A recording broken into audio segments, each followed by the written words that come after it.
Hi, this is Catherine Woodling, University of Arizona, class of 2004, a member of the Wildcat Icers from 2000 to 2003. Boy, did we have some fun. We were competitive, but we knew how to let loose, we knew how to have fun together, and we made the best of our time both on the ice and outside the arena. But wanted to wish the new women's hockey team an amazing first season and give you all of our love and support. Bear down, Arizona. Okay. Hey Icers, players and coaches, former coach Tim Walsh here, along with my daughter Lisa, former captain. We are thrilled and honored to be part of the history of the Icer program. So glad that you reached out to us and included us in this little video presentation. Good luck this season and good luck to all the seasons to come. Don't make me get my whistle, because I will come out there and make you do Herbies.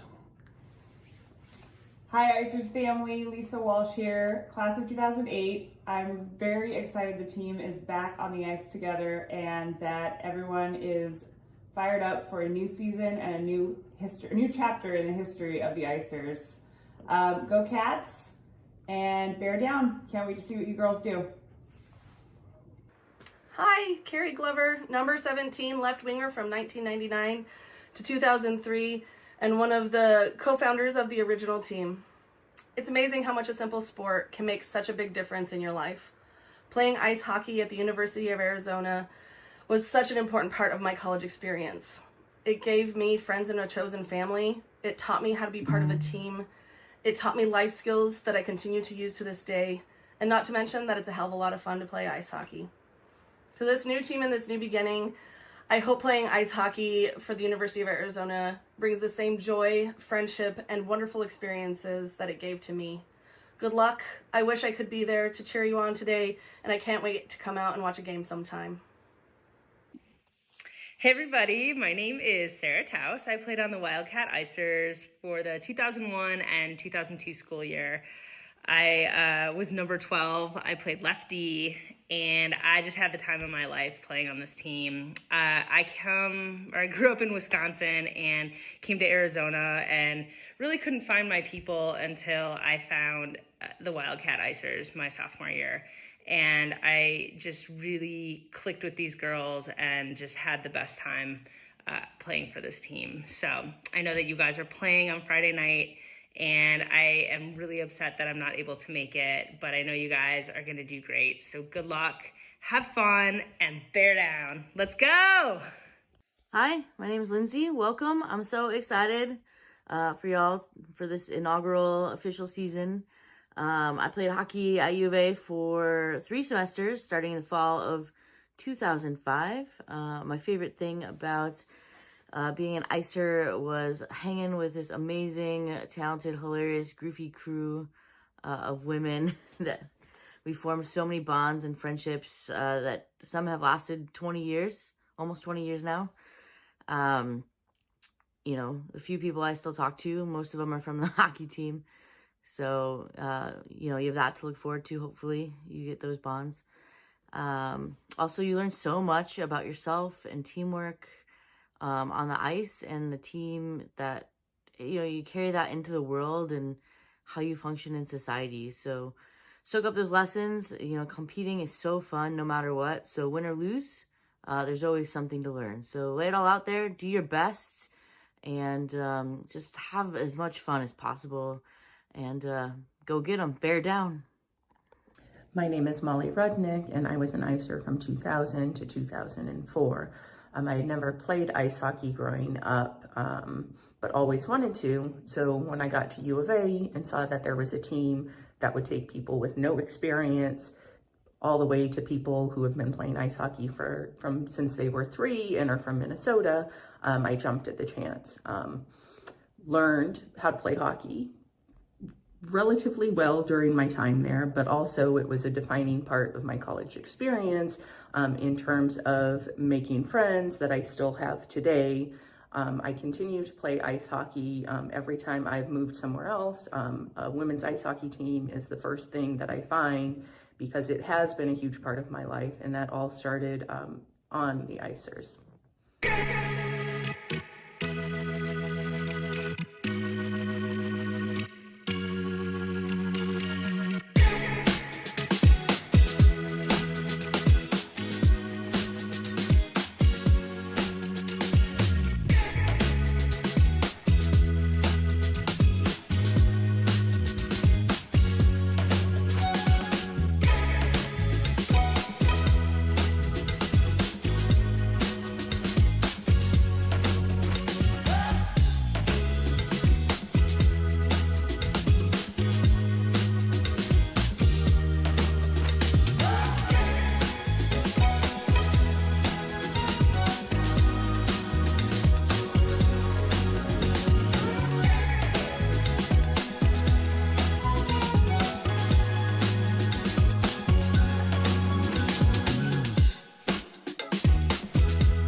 Wildcat fans, to one of the most exciting moments we've had here in quite a while as the women's U of A hockey program gets set to take the ice for the first time in a very long time. This is the revival season of U of A women's hockey, and we are so excited to welcome them to the ice as they take their first skate on game day at the Tucson Arena. Brooke, you've been around the team helping them do some media coverage. What's it been like being around these group of women getting ready for their first home game? It is electric. They are so excited to be here and so excited to get to represent the U of A. I absolutely cannot wait to see this. It might be a long night at the Tucson Arena for the broadcast team, but it's such an exciting night. Not only that, but we have our media team helping out, covering their social media, making sure we document this historic night, and just so excited to see the women in their first game. And those jerseys do look absolutely fantastic as they square up against GCU this evening.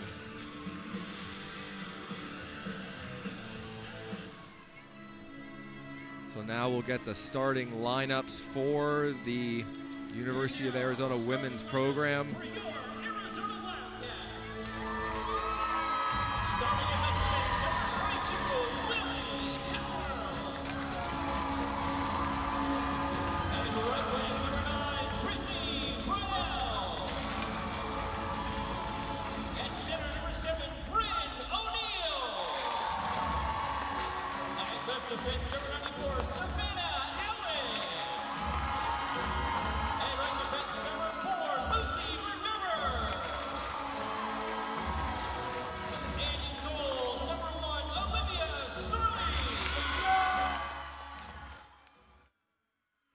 So those are your starting six.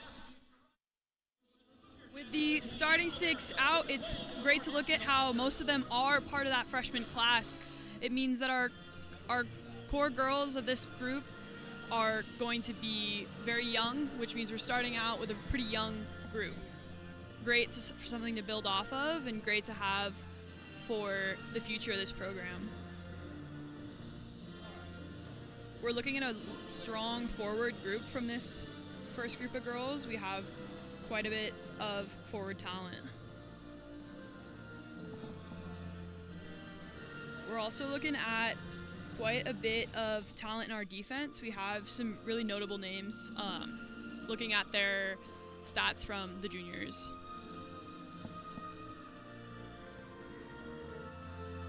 So the starting six for the University of Arizona women's program.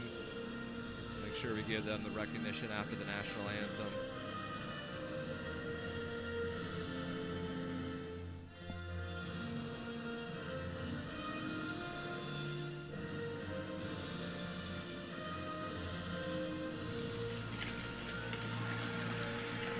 So great to see so many people in attendance for this inaugural game of the University of Arizona women's hockey program. And the starting six for your Wildcats will be number 1, Olivia Sorley in goal. Yeah, that's going to be a bit of a tongue twister at times. Number 4, Lucy Verderber on defense. Number 7, Bryn O'Neill, I believe centering a line between Brittany Bridle and Lily Howard. And then Savannah Allen playing defense. So such a fantastic moment for this program. We have a pretty historic event happening right now. The women's team from the last season of the women's Wildcats are here for the inaugural puck drop. So a storied history not only with the men's program but the women's program too here in the city of Tucson. So that's why this is the revival season.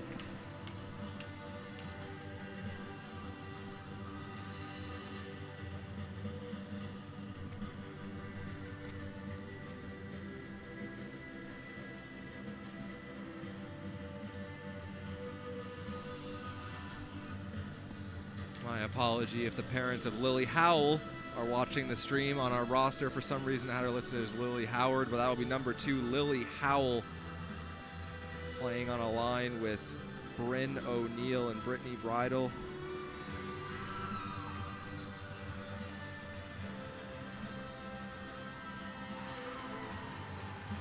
So the first ceremonial puck drop for the women's program. And a momentous night for this program as they get started on their journey of U of A hockey once again. Coach Hogan has a huge task ahead of her building this program up, but if anyone's capable and up to the task, it's certainly Coach Hogan. You've spoken with her, Brooke. How would you describe Caitlin Hogan as a person a little bit? Absolutely. She is dynamite. She is so strong and definitely understands the inner workings of how difficult it will be to build this program, and she is definitely up for the task. Looking at her history, she's played a lot of hockey, and she really knows the game. An Olympian, a record scoring, I believe at the University of Minnesota. Yes, I believe. Please don't hurt me, Coach Hogan, if I got that wrong. Either way, at a top-tier university-level program, she's the all-time scoring leader, an Olympian, just an incredible athlete and human being all around.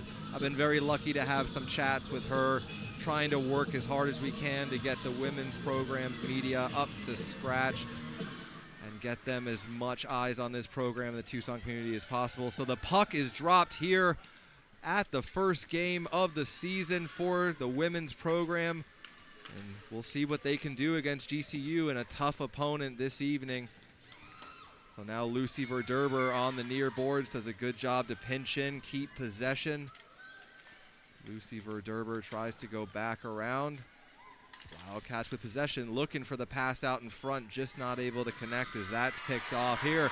And a huge hit by number 22, Lily Howell, and then she gets run over by number 14, McKenna Brugraff. So they're gonna go to the box for matching penalties, and what a start to the season for Lily Howell as she gets the crowd going with a huge hit along the boards.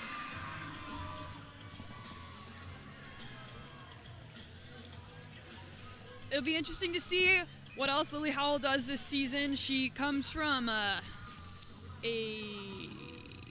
interesting background. She's from Alberta, so we got some Canadian blood in the stadium tonight.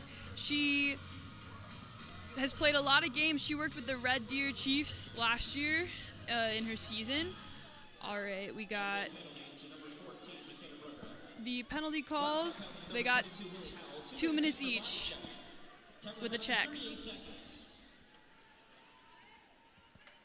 A little wraparound behind the net. We got Rylan Pesca taking it down. So matching minors there for some solid hits along the boards. Think it was a little bit of a retaliatory hit there on Howell coming from McKenna Brugraff. And one person that I spoke with during the introduction interviews that we'll have during the intermission, as the Wildcats, though, almost get a great chance there out in front, as Rylan Pesca just not able to connect on that. She might not look like it off the ice, but one player that I spoke to specifically that said to watch out for her in terms of hits was Grace McKegg. Watching Grace McKegg in practice is crazy. She is very, very fast and very analytical in her approach to the goal, and is just a fantastic player to watch. So now Lucy Verderber rides the GCU player off the puck. So Lucy Verderber had a nice little introduction herself. We can't wait for you to see those player introductions, as the girls have a lot more personality than the guys do when you put them in front of a camera, because might have to have some of the girls do some media training with the men's program.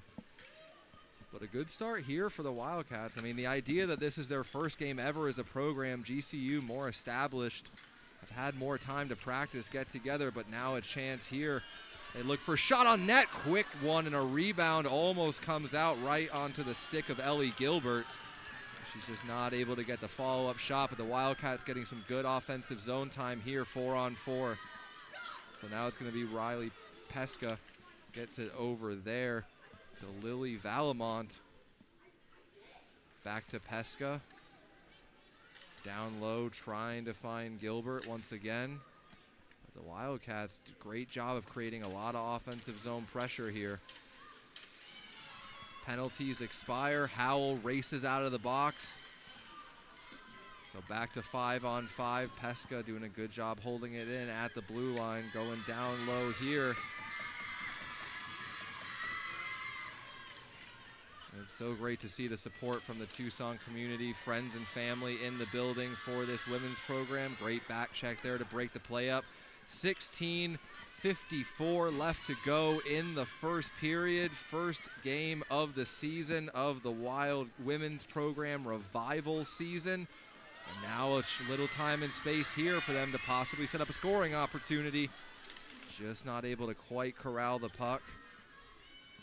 Still a lot of time left to go in this game as the Wildcats looking to establish themselves in this conference against the teams that have been doing it for a little bit longer than they have, but they've really come out here in the first 4 or so minutes playing some very solid hockey.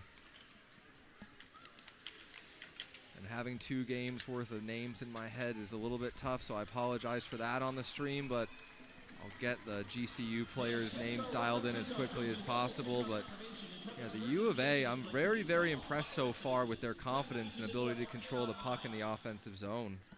Absolutely. Also looking at the team's kind of ability to work with each other, it's crazy to think that they've only been on the ice as a team for about 2 weeks now. Yeah, it is. It's such a unique situation starting a team from the ground up. No returning players. Everyone's brand new.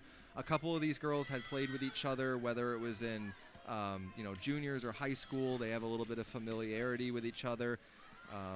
I know Hannah Strand and Taylor Saarinen, they played together in Anchorage, Alaska, or at least they're both from Anchorage, Alaska. A little bit of a different look here, and a huge hit. Lily Howell establishing herself as a fearful presence on the ice early in the season. So in the first period here, Lily Howell has absolutely blown up 2 people. So now a chance here for the Wildcats. It's been a pretty quiet start here for Olivia Sorley, who GCU really hasn't had any time in the U of A zone so far. Hard battle against the boards. 5 players there trying to dig the puck out. Taken down from behind, and it'll be an early power play for the Wildcats. That'll be a delayed penalty. A little bit fortunate there that the penalty was coming, but now that the jersey finally gets untucked, I believe that was Grace McKegg who drew the penalty and puts the Wildcats on the power play. I do appreciate the girls being very considerate and not having all their jerseys tucked for the first home game of the season. Makes calling it a lot easier. Well, I've been really impressed so far, especially by Lily Howell. She's been a force out there. So It's great to see the girls kind of establish themselves in this first game as well, just to see really what we're going to get to see from the rest of the season from them. It's really exciting. yeah, there's got to be some nerves coming into that first game as a program, but you really wouldn't tell. You wouldn't really be able to tell from how they've played at all. So now skating back to pick up that puck will be Rylan Pesca, who's seen a lot of ice time in this first period.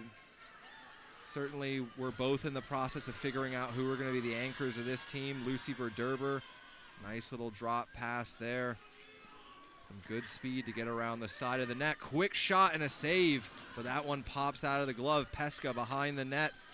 Wildcats trying to follow up with secondary opportunities as Bryn O'Neill showing off her skills and time and patience. Now Verderber goes back down to O'Neill.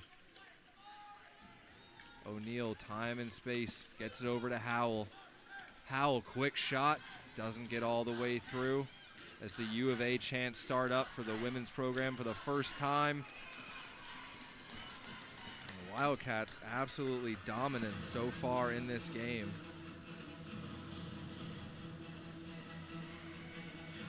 Thank you for the update. Yeah, so Coach Hogan, yeah, it was St. Cloud State University in Minnesota. All-time scoring leader, and that record does still stand. Quick shot there. Held by the GCU goaltender. I actually haven't gotten a chance to catch the number of the GCU. That dark purple on black is not the simplest thing to read from here. I do believe that's number 41 in Schneidmiller. The Wildcats here on the power play. 42 seconds left to go. Wildcats will dish it off, look to play it around the far boards, try to stretch out this GCU PK. Almost a great chance from the slot. Just too many sticks in the way. Schneidmiller has to block her that one aside. The Wildcats, though, 13:25 left to go in the first period with a lot of possession. Chance out in front and a tip, and that one barely goes wide on the double deflection. Now another shot opportunity and a third, as Schneidmiller really having to do a good job of holding that post. Now over to Toivonen. Quick shot from the point and held. And McKegg getting into it in front of the net. I believe that's McKegg. She is absolutely fiery.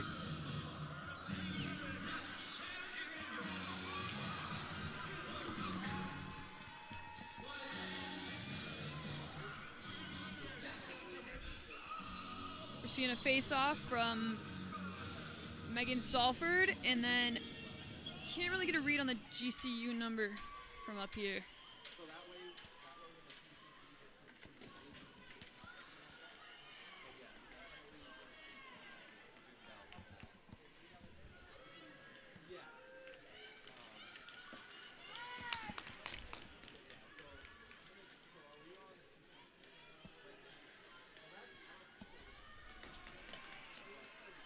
Seeing a little bit of a battle behind the net here.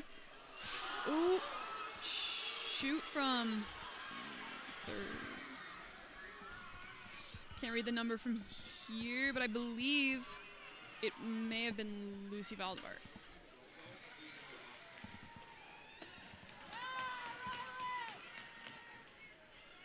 Just working out some of the camera things. Once again, we do rely on the TCC camera work. We can only change so much up in the booth, but we'll try to get everything dialed as quickly as we can. So the Wildcats, GCU getting their first pressure of the game, but the Wildcats respond. A lot of physical play between these two teams, as I think after this long being off the ice, there's a lot of energy to get exerted, and that one's going to be an offsides here.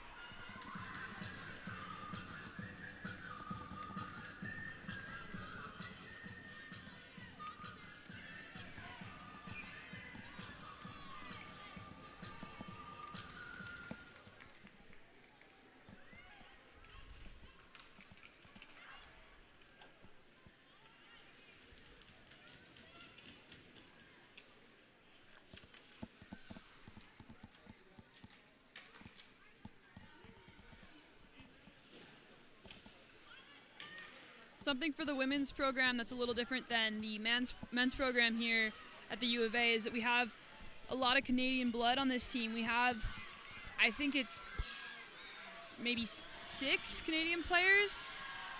We got Howell going down the ice again.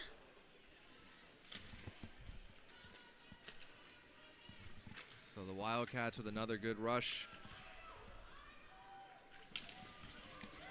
One thing is that at the moment, because of the update to our computer, we do not have a score clock. Old camera, new computer didn't want to get along.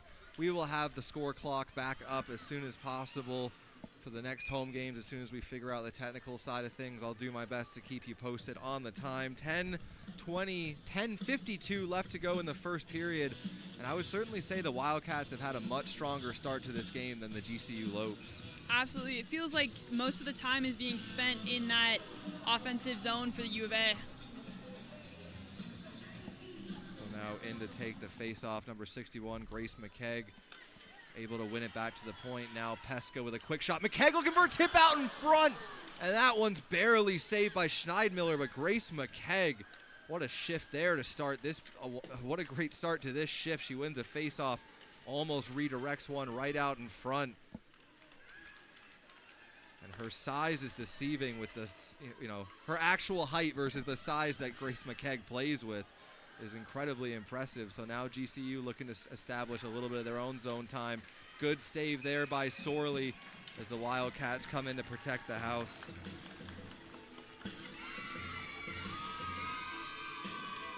So 10:18 left to go in the first period in the very first game of this revival season for the U of A women's program. And this Wildcats group has really shown a lot of impressive play so far to begin the evening. We do apologize for the delay in the start of the stream. The men's program got into a little bit too many extracurriculars and dragged on the third period, but so happy that you can join us for this first stream of U of A women's hockey. GCU starting to put a little bit of pressure on, but Sorley with a great response there to the deflected shot. And now possibly a chance for Toivonen. She gets in there quick, gets possession of the puck. Just can't quite spin away from the back check, but GCU not able to get it out yet, and now they do.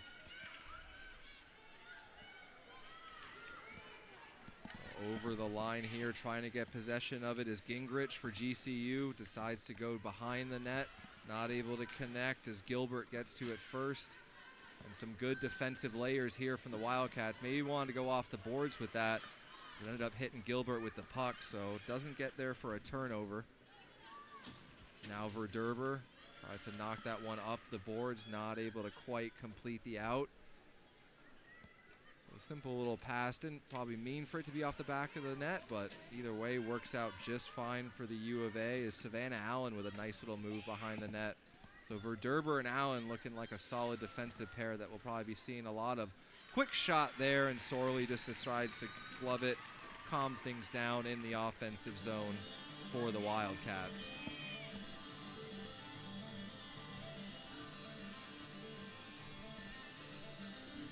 After spending time around both teams, it was so great to get to meet some of the women's players, do some of their interviews. Very kind off the ice, but not very kind on the ice, which is what you always want to see out of a hockey player. And now a chance here with a 3-on-2 rush. Nice little dump in there by Bryn O'Neill. Can she get to it first? Rides the GCU player off the puck. That one just gets through the layers. It's going to have to be a quick recovery here from Valamont. Does get there first. Kind of loses track of where the puck is, but recovers. It's going to be Pesca as the outlet valve. But a chance here for GCU. Some good layers once again. That was a little bit of a, I like the little gamesmanship there by Valamont, kind of pulling the stick out of the hands of the GCU player. Not quite sure that shouldn't have been a penalty, but you'll take them when you can get them when the refs aren't calling them. Yeah, a bit of a move from her. Certainly a little bit of a confidence move, but probably only going to get away with that one time over the course of a game. So now GCU trying to get in again, but the back check's there. Quick shot. That one just goes wide as GCU comes in with layers, but not able to get a shot on net. Good job there to dump it in by Brittany Bridle. And I do apologize for any mispronunciations. I didn't get a chance to chat with all the girls about name pronunciation. Beautiful move there out into the slot. Now a chance out in front. Schneidmiller has to make a very decisive poke save and holds on to the puck as everything gets rowdy out in front of her. But a beautiful move there to get into the slot and create a dangerous scoring opportunity.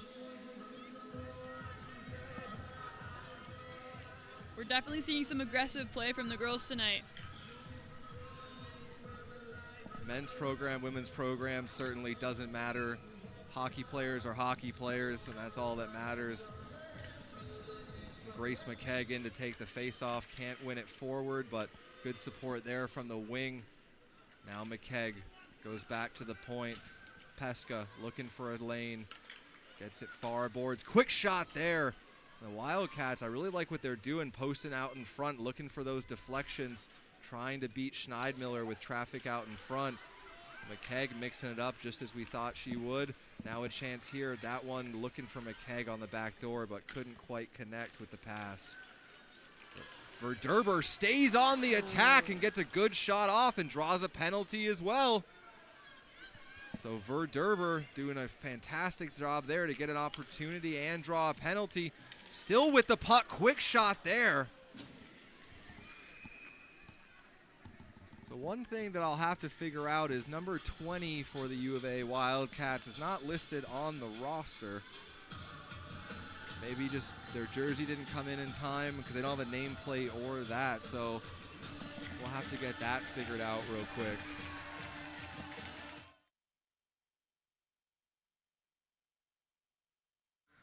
So by committee, we will ask the girls players who are not dressed tonight who is wearing number 20. So definitely want to make sure we give whoever scores credit properly.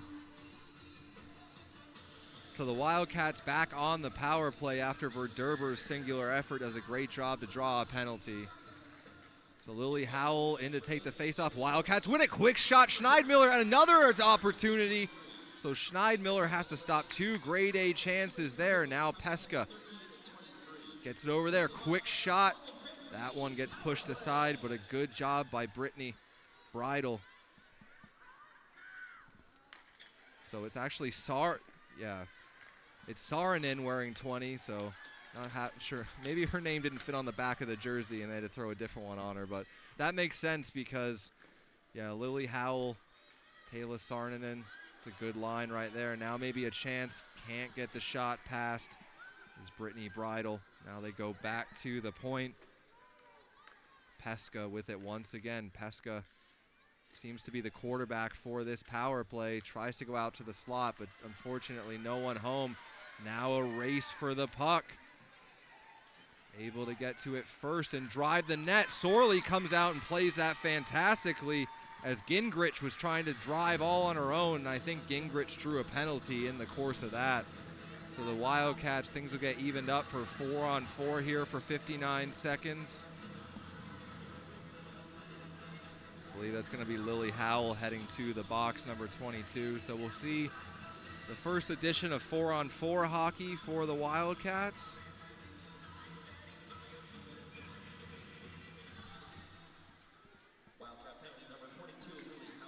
So Saarinen gets to that one first. McKegg circles back.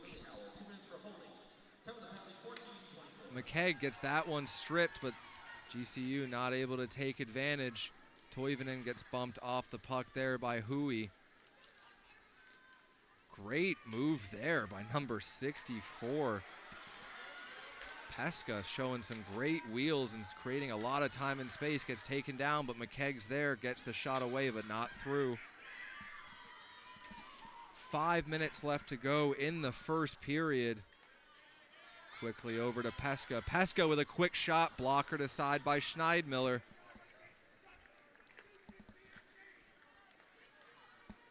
GCU trying to kill off the last 7 seconds of this penalty, and then we'll go to a little bit of a power play for GCU as they dump it in. Skating back to grab that one is Essie Toivonen, just decides to go up through the middle, and good job to just alleviate a bit of the pressure. So 50 seconds left for GCU on the power play, and I like the Wildcat structure here, having their forwards be aggressive on the penalty kill and the forecheck, not giving up the blue line easily. And a great effort there, fantastic by Bryn O'Neill. Now Bryn O'Neill with a little bit of time and space is going to get taken away quickly, but as a penalty killer, that is fantastic work. Now Lucy Verderber with a quick shot, scream out in front, but it just went wide. Good job there by Bryn O'Neill, hard against the boards, battling for that. This is a prototypical great penalty killing here from number 7, Bryn O'Neill. Definitely a lot of battles on the boards tonight from the girls. I'd say they've definitely been the dominant team in that regard between them and GCU. So I'm guessing Coach Hogan has a lot to look at and like from that, and maybe a little bit of Coach Hogan's Olympic weightlifting program has something to do with winning board battles. I know the girls, their workout schedule is a little bit crazy. They have practice in the mornings and then they have workouts at night every day. So I know they're definitely getting some of that workout and that weightlifting training from Coach Hogan. Grace McKegg, even though she had her stick tied up, still able to separate the puck. A little bit of a tricky save there by Sorley as that one got deflected by her own player on the way through.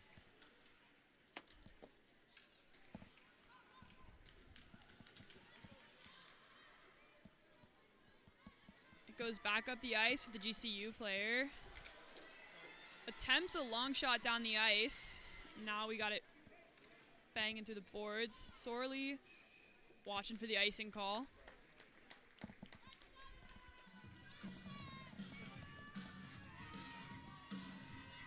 with 2 minutes and 38 seconds left in the first period.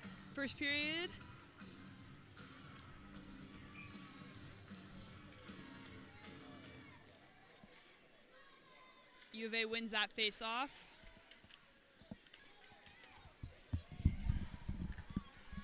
So 5-on-5 play here. 2:25 left to go in the first period. Like I said earlier, hopefully we'll get that period clock figured out ASAP. Just a little bit of a technical equipment issue. Fortunately for NHL clubs, they get the preseason to figure all of this out. Unfortunately for us, we have to do it a little bit more so on the fly. So first broadcast can be a little bit interesting in terms of the technical side of things, but just so happy to be able to broadcast the women's game on the women's channel. And I have a feeling over the course of the season you're going to be hearing Brooke a lot as she starts to settle into her role on the microphone. Now a great chance here for O'Neill. O'Neill, what a dangle! O'Neill in all alone and a save by Schneidmiller. But Bryn O'Neill, what a dangle through the legs and almost finishes it off. Lucy Verderber with another chance. Schneidmiller diving in desperation to keep that puck out as the Wildcats pour the pressure on. But what a move by Brittany O'Neill. What confidence and poise. Now a jam play out in front. That one's still loose. The whistle goes.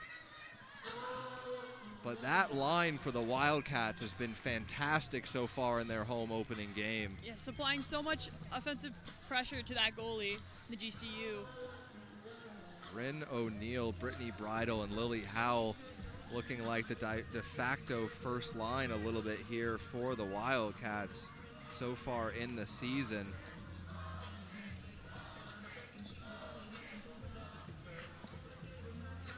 And a little interesting fact, and we'll see them as line mates here, Hannah Strand and Taylor Sarnanen. I'm so sorry for any name that I mispronounce over the course of this game.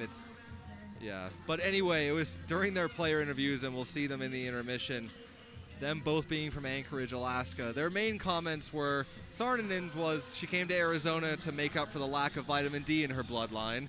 Hannah Strand was sick of riding a moose to school, and they actually have Wi-Fi at their apartment. So the U of A has a lot to offer. But they were great to see the girls with their personalities. Great to have so many cool characters on this team. Goes a long way on and off the ice. Does make me want to go to school in Alaska so I can ride a moose, though. So 2-minute penalty there. I actually didn't catch the penalty. Sounds like it was for roughing. So the Wildcats, Pesca in the box as the Wildcats look to transition out of the zone. So Savannah Allen doing a good job on the defensive side of things. Savannah Allen back there with Lily Valamont, the defensive pair. Sorley dives across. Luckily didn't need to because the puck went wide, but that was a dangerous chance there as Sorley does a good job to hold as Taylor Sarnanen just absolutely boxes out her opponent. We're seeing a lot of great things from Sorley this first period. Getting to see her defensive strategy from the goal perspective. Yeah, I've been very impressed with Olivia Sorley so far. Very calm and composed, but great lateral movement, quick to react to deflections and pucks on net. And the Wildcats have done a good job of clearing out space in front of her. Another quick shot and a great blocker save there. So GCU trying to take advantage of being on the power play. With a minute left on this power play, it'll be interesting to see if GCU can try and get anything done. A beautiful defensive play there, believed by Lily Howell, who's looking like the type of player that can do all, absolutely do it all. Thrown some big hits, good on the penalty kill, but still a lot of time left on this power play. But GCU player blows an edge, and that'll give the U of A a chance as Bryn O'Neill looks to chase the forecheck. Hewitt goes back for GCU. Bryn O'Neill all over Hewitt. And penalty killing might not be pretty, but it's impressive. And that'll do it for the end of the first period. Wildcats, GCU Lopes all tied up at 0, but Brooke, I would definitely say the Wildcats had the better of the play in that period. Absolutely, offensively dominant for sure. Okay, so Sebastian Janik with Brooke Barker. I accidentally said your name wrong on the men's broadcast. I will drill this into my head. Brooke Barker, Sebastian Janik. We'll be back to bring you the second period in just a little bit. This is U of A Wildcat women's hockey.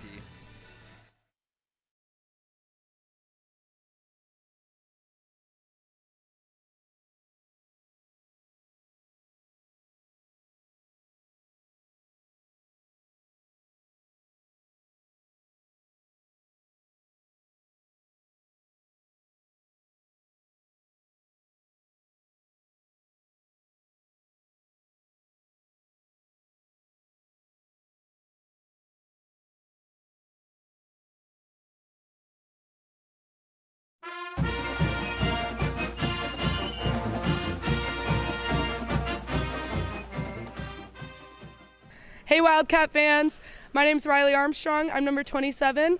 I play defense and I'm from Bothell, Washington. I chose the University of Arizona because I come from Seattle, Washington, where girls hockey is not a very big sport, and me and Essie Toivonen have played a big role in growing girls hockey in Seattle, as there's only 2 girls teams. So I wanted to come to a school in a place where there's not a lot of girls hockey so that we can continue to grow girls hockey along with all the other states. Hi guys, my name is Essie Toivonen. I'm number 8 and I play center, and I'm from Hyvinkää, Finland. I've already been at the University of Arizona for 2 years, and when I saw that the women's hockey program was coming back, I was super excited. I've already played with some of these girls in high school for club hockey, and I'm super excited to get this team started again, and I think we're going to have a really great year.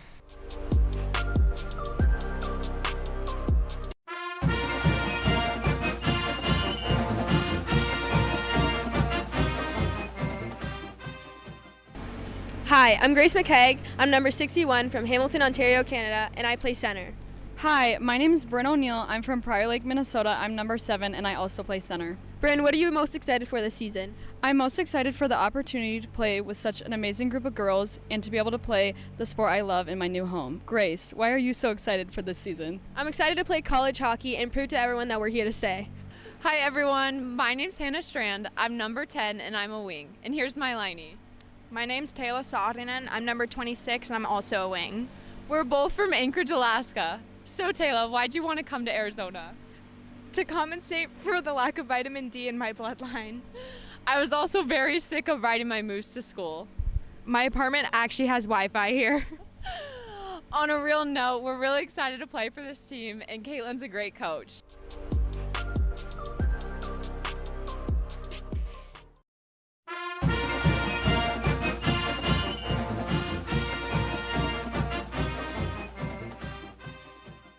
What's up, Wildcat family? I'm Lucy Verderber, and I'm from Walpole, Massachusetts. You can find me on the blue line wearing number 4. I came to Arizona because I heard the tan last year round, but I'm wicked excited to bring women's hockey to the desert by joining the Wildcat family. What's up, Wildcat fans? My name's Alana Main. I'm number 2, and I'm a defense. I'm from Penticton, British Columbia, Canada, and I decided to continue playing hockey after high school because my big sister inspired me to do so. I'm so excited to play for the University of Arizona this year. Hey guys, what's up? It's Savvy Allen, and I play defense, and I'm wearing number 94 this season. I'm from Flagstaff, Arizona, and I decided to come to the University of Arizona to honor Matt Shaw and continue his legacy. He created the Arizona Cachinas, which is a AAA girls program here in Arizona to help girls play high-level hockey and accomplish their dreams of playing at the collegiate level.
Welcome back, Wildcat fans, as we get set to drop the puck on the second period here. Wildcats versus GCU on the home opening night of the University of Arizona women's hockey program revival season.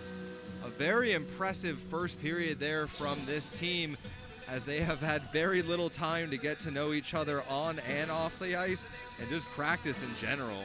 Absolutely. Their offensive core is looking really connected and really understanding of each other. They seem to play really well together. Yeah, so there's a lot of room still left to go in terms of the scoring, but Lily Howell was certainly a standout player. Bryn O'Neill as well had fantastic first periods. Along with Rylan Pesca as well from their defense. Pesca was playing a lot of minutes, as I noticed. Yeah. Whether it was power play, PK, whatever it might be, it seems like Pesca is going to be a real backbone of that defensive core for Caitlin Hogan. So GCU certainly with some things to work on as well, but the Wildcats had more of the offensive zone pressure throughout most of that first period. Hopefully they can carry that momentum into the second. And I was especially impressed by that first period performance just because the Wildcats women's hockey program had to wait for quite a while to get on the ice as the men's game ran long. Oh, absolutely. Great to see that that didn't really affect their game, and they seem to have a really great rhythm going as a team.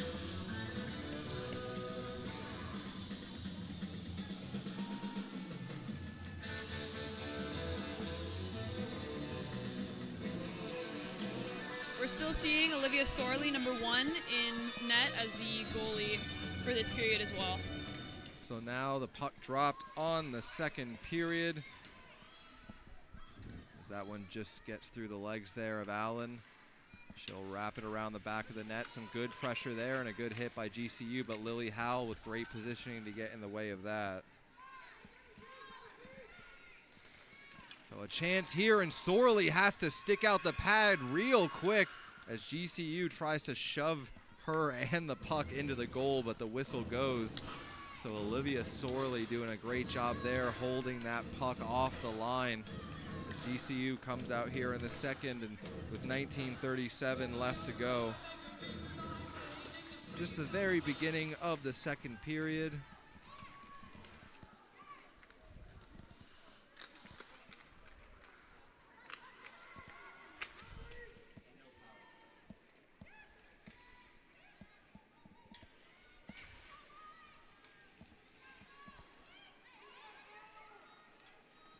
Now Bryn O'Neill skates it up into the zone. Bryn O'Neill, good wrist shot there. She had an absolutely beautiful deke in the first period that set herself up for what was almost a great, fantastic goal. Just was not quite able to convert, but starting the second period off with a good chance there, Brooke. Yes, absolutely.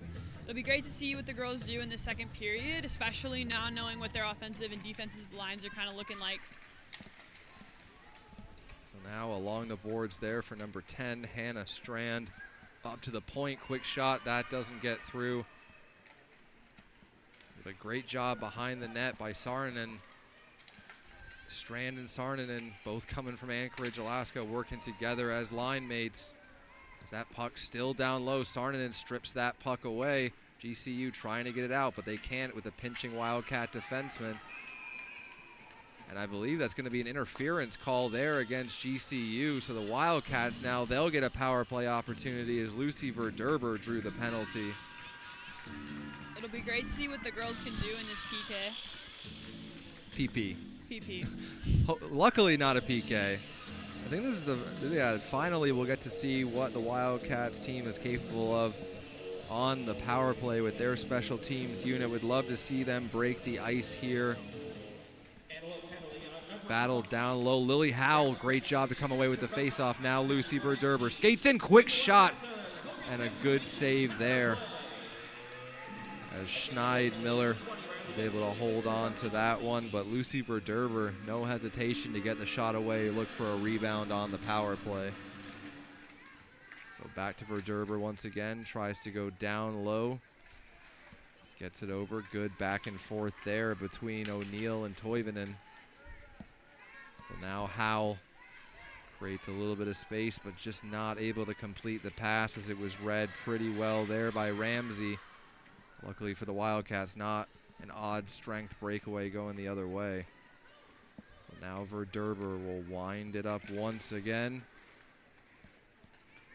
Verderber all the way down the ice, doing the entry all by herself. GCU gives her the space and she takes it, drops it back. Now Bryn O'Neill, a lot of time, quick shot. That one barely hits the tip of the glove of Schneidmiller. Now Bridle with another chance. That one deflects behind the net. Bryn O'Neill tries to kick it out to the point, but not quite sure what happened there with the point being vacated. Might have been a bit of a line change behind the play as Pesca goes back to grab that. 51 seconds left to go on the power play. 17:30 left to go in the period. Now Lily Howell dishes it middle. Just unfortunately cannot connect with Toivonen. The Wildcats maintaining possession. Now a chance here for Allen. Allen creates a nice little bit of space. It's a beautiful little turn back move there. Shakes off a defender. Now O'Neill tries to go to the slot. Can't get a shot away. What a potential for a follow-up by Strand. Hannah Strand with a shot. Not able to get it over the shoulder of Schneidmiller. That little turn back move you mentioned, getting to watch their practices on this week, I got to see they worked on that turn back move quite a bit, and it's great to see that it's getting that real world application for them. So some good work. Yeah, they've not had a lot of time to practice on the ice. So the Wildcats have done a great job showing what they can do in a short period of time in regards to just how much work they could get in. So trying to keep the zone entry, trying to make sure that it does not get out of the zone in the final seconds of the power play. 3 seconds left. Strand now with it. Point had been vacated by Allen as they knew that GCU player was going to be racing out of the box, so some good awareness by Allen.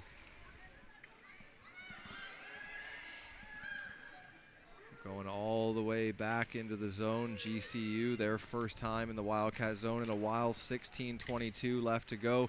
Good job there to knock that puck down and get a shot off, but gets blocked on the way through.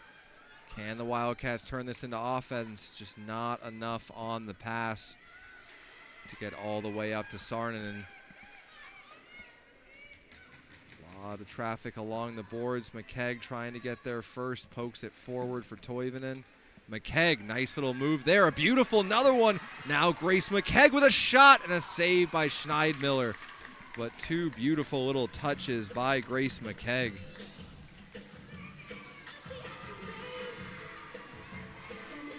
So still 0-0 here in the second period. University of Arizona Wildcats versus the GCU Lopes in the home opening game. Wildcats win the faceoff for Derber with a quick shot and another save by Schneidmiller. So the netminder for GCU, I'd say, has been their most dominant player so far in this game. She's definitely handling shots from pretty much everywhere and into every spot in the net tonight. Good glove, good blocker. Been a good performance for her in net.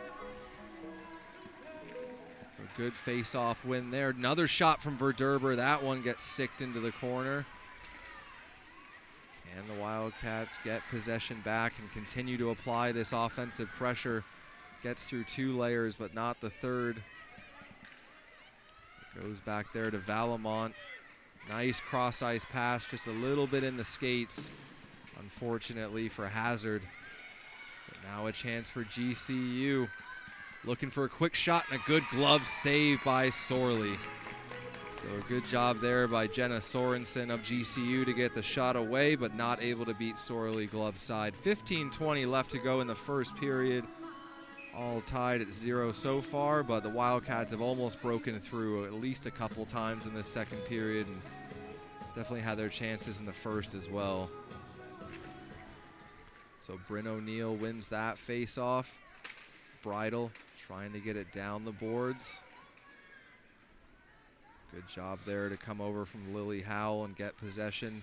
Poking it through, nice little move there by O'Neill. But not able to keep it in the zone, delayed offsides. GCU, now they'll look to break it out. Passes it right to a Wildcat. almost connected with O'Neal, who would have had a lot of time and space going forward, but just couldn't quite connect. Allen, nice little move around her checker.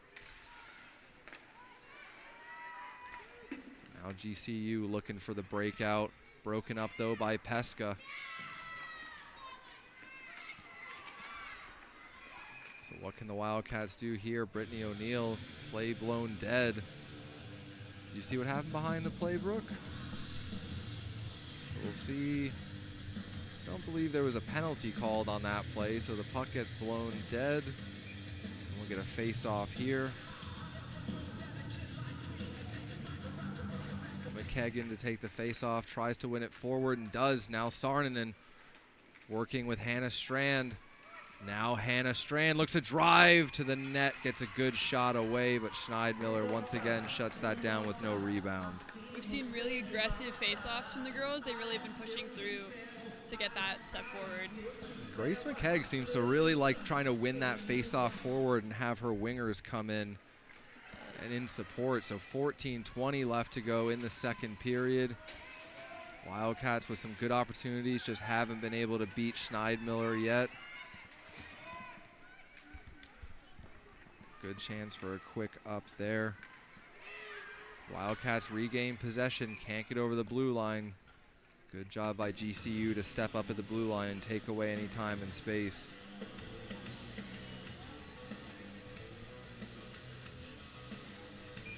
So certainly standout so far in this first game.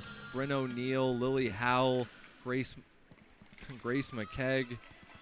I would definitely say Rylan Pesca as well. Yeah, Rylan Pesca has been fantastic on the backhand. Savannah Allen, too, has had some great little moves. Absolutely. And a couple of great saves from Sorley as well. And it seems like Strand and Sarnanen, that chemistry, because I still am not sure if they played together in Anchorage that much. Maybe his line mates are on the same team, but maybe just that Alaska bonding has put them together into a good spot to play well on a line together. Nice little poke out of the zone here. Can the Wildcats get to it first? Sarnanen racing to it, does. She gets taken down before she's able to make a pass. Now a four-player battle along the boards. I think McKegg's going to get called for a penalty here as she gave her opponent a little bit too much of an extra shove. So Grace McKegg. I'm very sorry if Grace McKegg absolutely hates the Bruins, which kind of reminds me of a Marshawn. Maybe not the biggest player, but feisty, hard to play against. Tough, willing to throw the body, play gritty hockey, and especially now that she's sitting in the box, she especially reminds me of Marshawn, so a little too much. She's either going to love that or hate that. Yeah, we'll find out. Hopefully not hate, because then I'll have to fear for my life. Now a shot from the point. That one was intentionally wide. GCU with a couple great chances out in front, and the ref does a fantastic job keeping that one in the zone, but sorely settles it down. After a quick look, we can confirm that Hannah Strand and Saren did play as wing opposites each other in Alaska. Oh, okay. Awesome. Yeah, so Taylor Sarnanen and Hannah Strand continuing that chemistry from Alaska down to Arizona. Yeah, they worked on the line together, and it's great to see them get to work on that line again. Two drastically different environments for them to go between. But I'm guessing Arizona, as long as you miss the worst parts of the summer, the winters are going to be a little bit more friendly to you than Alaska, I can imagine. It was 104 today, though. Good old Arizona hockey weather. So now GCU once again on the power play, trying to create some offense, not able to do so. 1:09 left to go in the penalty kill for the Wildcats. 12:30 left to go in the second period. Now some space out in front of the Arizona net. That one goes hard off the boards. Tried for the quick turnaround shot, and the player racing off the bench is able to continue to keep the pressure on. I do like those GCU uniforms for the color palette, but I will say when they're tucked in with no name and just a number, it can be pretty hard to tell exactly, but I believe that was Natalie Saldi who came in off the bench to keep that puck in play. So now the Wildcats just not able to get that one past the point as Peyton Hewitt held that in. 24 seconds left to go. Wildcats do get it out now. Possibly a chance for Bryn O'Neal. She races in one-on-one. Bryn O'Neill with a great shot. Blocker and a big rebound, but unfortunately Howell, who was doing a good job driving the net, just couldn't get to the rebound. Now a 2-on-2 developing the other way. Verderber, GCU player, catches an edge and goes down, gives the Wildcats a bit of time to recover. Now they get it out to Strand, and racing out of the box is Grace McKegg. McKegg in on the backhand, tries to get it past, and just couldn't elevate that puck. But a chance now out in front once again. Puck is still loose. Can the Wildcats capitalize? Not yet, but still time. Saarinen racing back to keep this delayed penalty going. Now McKegg just not able to connect on the pass, and that'll be the Wildcats now going on the power play.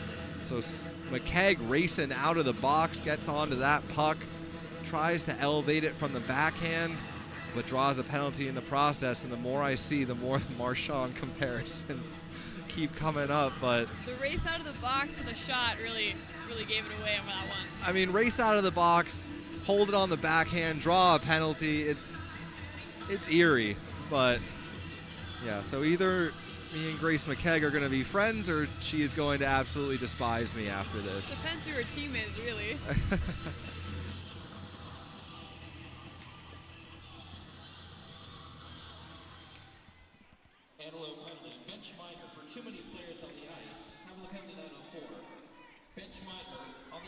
It was a bench minor, but I want to still credit McKegg for causing that chaos to happen. Now a chance, a quick shot, and a good save by Schneidmiller as Pesca got that one away quickly. I will say for GCU, been very impressed with the goaltending so far. Definitely their dominating force on the ice tonight is that goaltender. As the Wildcats are out shooting GCU 29-13, you can imagine why she's been their best player so far, as Verderber looks to wind up the speed, and she does. Nice move there to shake off one checker. Now Verderber creating space. Quick shot, looking for a rebound, and gets it. Now along the boards is Bridle working with Howell. Howell throws it to the center, just has to be sticked away by Schneidmiller. Now Bryn O'Neill looking for a chance out in front. Puck still loose. Those rebound opportunities are there if the Wildcats can convert on them. Pesca does a good job. Howell comes in support. Quick shot. That one somehow went wide, as Bryn O'Neill got that one through traffic, but just not quite on net. And we've seen that twice now on the power play from Lucy Verderber, where she just takes all that ice. What great speed by O'Neill. In, shot, and Schneidmiller saves that one yet again, as Bryn O'Neill showing off the skating and the hands. O'Neill definitely knows what she wants out there. She is taking lots and lots of shots from different angles and different spots on this goalie tonight. Very, very impressed by Bryn O'Neill's ability to create speed in only a couple short strides. Absolutely. GCU able to win that faceoff, but not clear the zone yet, as the Wildcats apply the pressure. And they do a good job there as Toivonen. Now Strand, she's got her stick being held on to by a GCU player, wasn't able to get it free. So I think GCU might have gotten away with one there. Toivonen trying to hold it at the line, not able to, and that'll be Savannah Allen getting the puck up. They opt to circle back here as Grace McKegg trying to find a better outlet. Grace McKegg, she gets dragged down. No call on the play. So now Allen with 5 seconds left to go on the penalty. Savannah Allen with a beautiful shot. That one rings the post.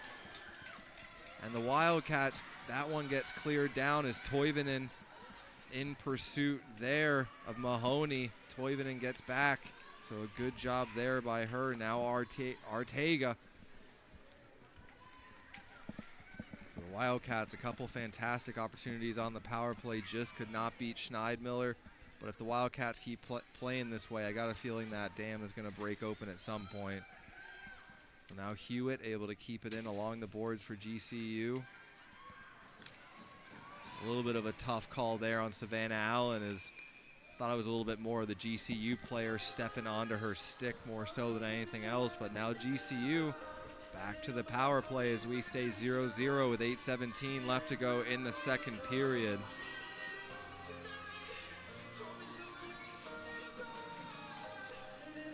So as the season goes on, we'll start to figure out those dedicated kind of, penalty kill experts, power play experts. But for right now, players like Bryn O'Neill, Lily Howell, Lucy Verderber, Pesca, kind of doing it all, power play and PK. Yeah, they definitely stand out as kind of the bigger names on the roster when it comes to that offensive taking. Here comes Bryn O'Neill again, tried to accelerate through the middle, but just couldn't quite do it. Verderber gets that stripped, but Bryn O'Neill in support gets it right back. Now Lily Howell, good hard puck off the boards and gets it all the way down. 7:48 left to go. Bryn O'Neill, good job to get in on the forechuck and disrupt an easy out. I did say when I was doing the interviews with them, shooting the interview is going to be much harder than the home opener, and from how nervous they were with the interviews, they are not nervous on the ice whatsoever. Great steal there as Bridal looks to get down the far boards. Creates a little bit of space, but falling down, the GCU player able to get a stick on it and break up her momentum. Hard hit there along the boards by McKegg. 55 seconds left to go in the power play for GCU as Johnson dumps it in and Verderber goes back to pick it up. Lucy Verderber very confident in her skating, just winding things up, cutting back middle, and she draws a penalty. So she winds up the speed, goes down the wing, cuts back to the middle, and forces number 31 for GCU to take the penalty. Certainly wish I could call the name for number 31, but unfortunately on our roster for GCU there is no 31. So some of the jerseys and stuff like that I think have been traded maybe potentially, or just not added to the roster, but either way the Wildcats will get back on the power play here in just 39 seconds as we'll get about a minute and a half of 4-on-4 hockey as the Wildcats look to break this deadlock.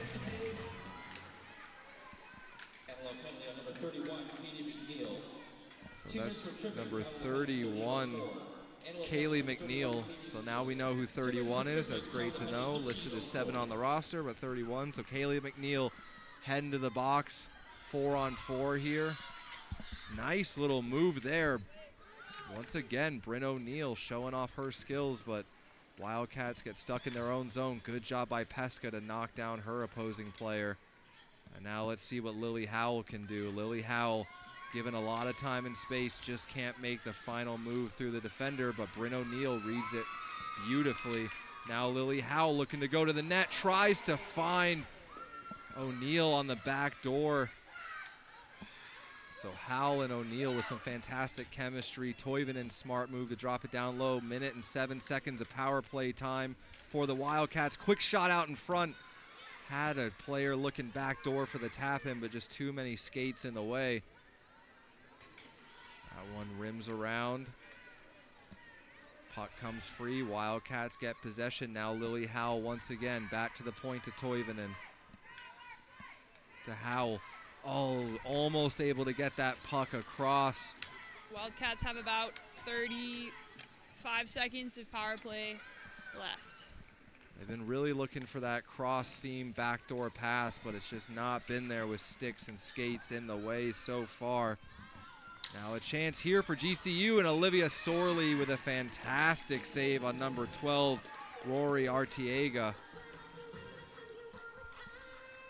So right as the penalty gets set to expire in 23 seconds, GCU gets a good opportunity of their own.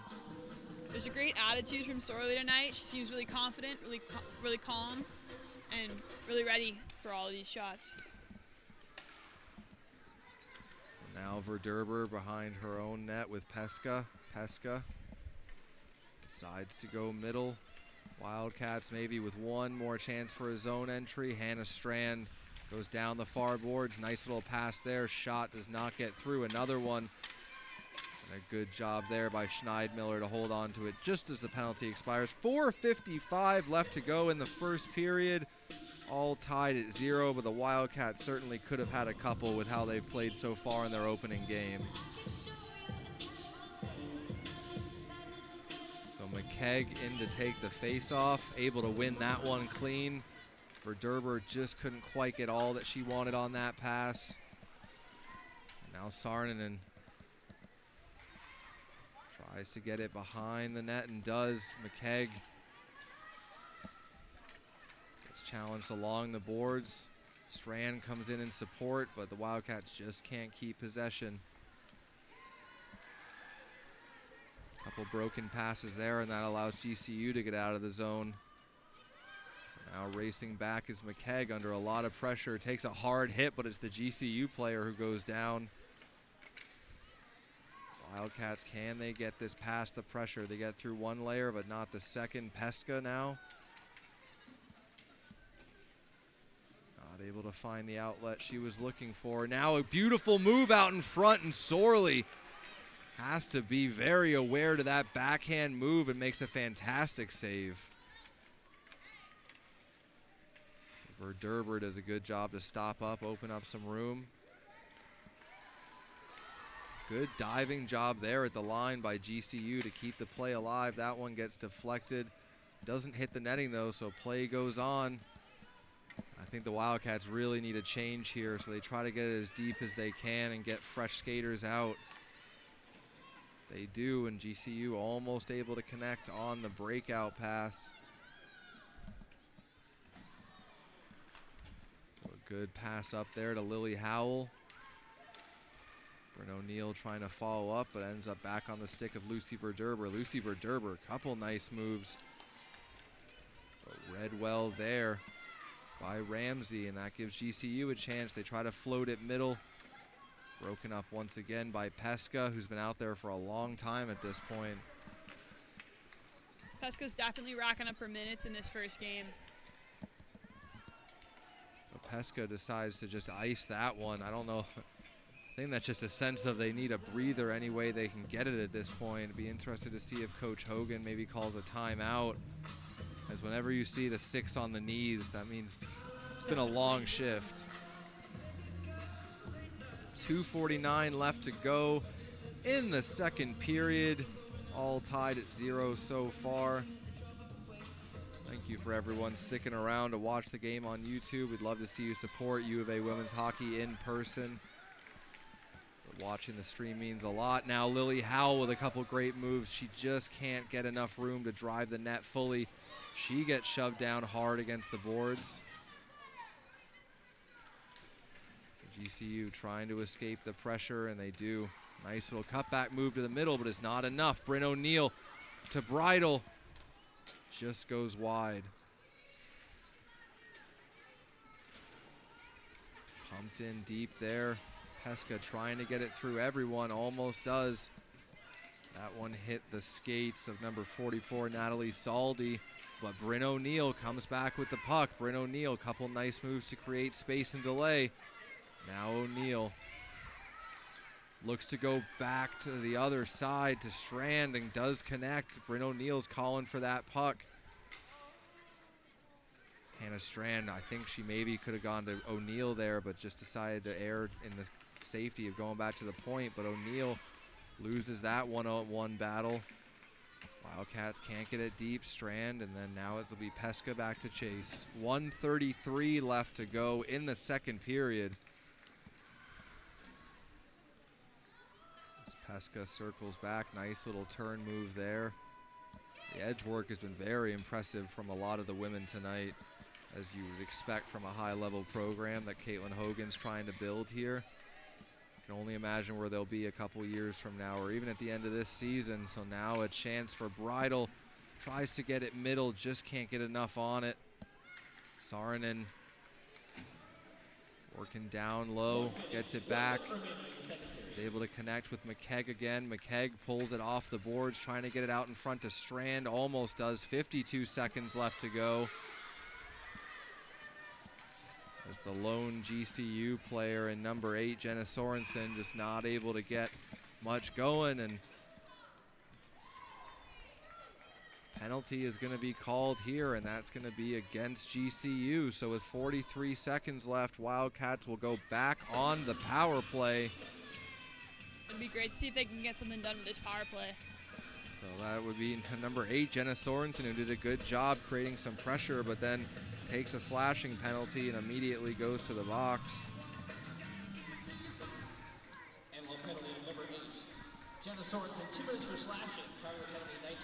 GCU trying to clear it. Pesca trying to hold it off at the line and does. Now Lily Howell, 32 seconds left. They get it out in front but can't get a clean shot away. Chance here though, Bridle and Verderber with a good back and forth. 20 seconds left to go. Can the Wildcats get at least one more good opportunity before this period ends? But it looks like GCU will shut things down and clear it all the way down the ice for Sorley.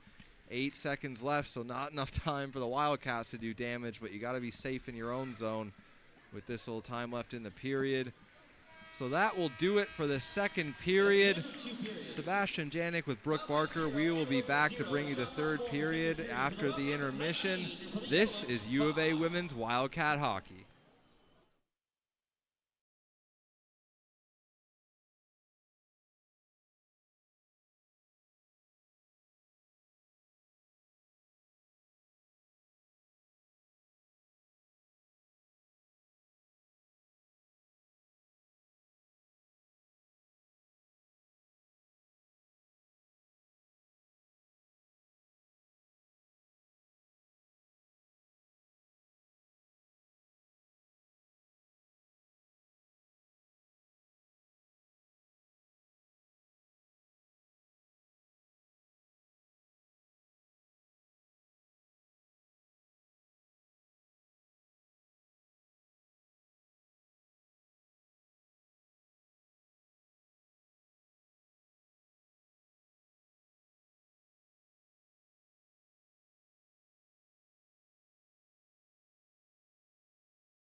Hey Wildcat fans, my name's Riley Armstrong. I'm number 27.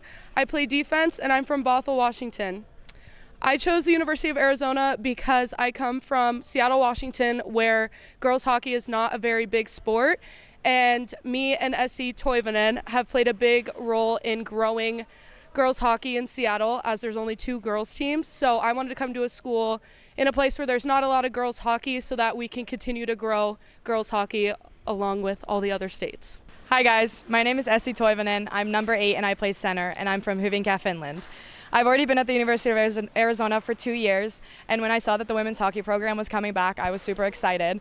I've already played with some of these girls in high school for club hockey, and I'm super excited to get this team started again, and I think we're going to have a really great year.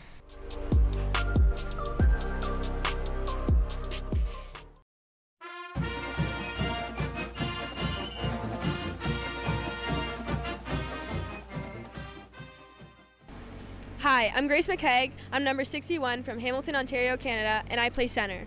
Hi, my name is Bryn O'Neill. I'm from Prior Lake, Minnesota. I'm number 7, and I also play center. Bryn, what are you most excited for this season? I'm most excited for the opportunity to play with such an amazing group of girls and to be able to play the sport I love in my new home. Grace, why are you so excited for this season? I'm excited to play college hockey and prove to everyone that we're here to stay. Hi everyone, my name's Hannah Strand. I'm number 10 and I'm a wing. And here's my liney. My name's Taylor Saarinen. I'm number 26 and I'm also a wing. We're both from Anchorage, Alaska. So Taylor, why'd you want to come to Arizona? To compensate for the lack of vitamin D in my bloodline. I was also very sick of riding my moose to school. My apartment actually has Wi-Fi here. On a real note, we're really excited to play for this team, and Caitlin's a great coach.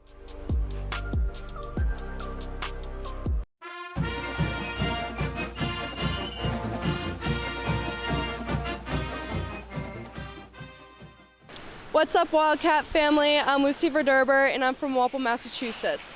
You can find me on the blue line wearing number 4. I came to Arizona because I heard the tan last year round, but I'm wicked excited to bring women's hockey to the desert by joining the Wildcat family. What's up, Wildcat fans? My name's Alumni, I'm number 2, and I'm a defense. I'm from Penticton, British Columbia, Canada, and I decided to continue playing hockey after high school because my big sister inspired me to do so. I'm so excited to play for the University of Arizona this year.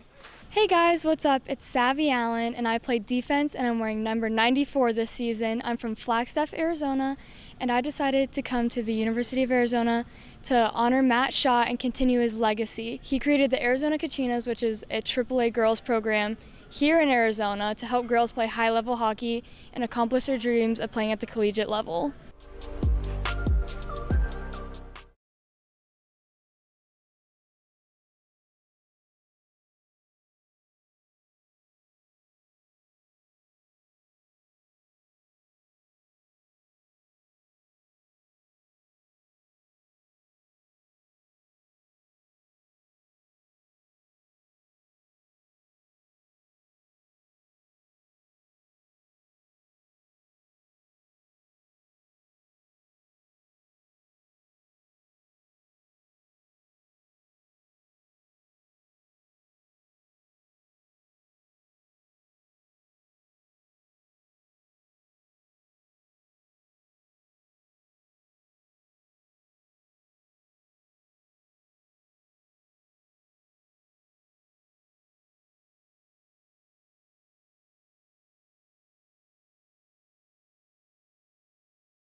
So welcome back, Wildcat fans, as we get set for the third and final period in the first home game of the Wildcat women's hockey program revival season.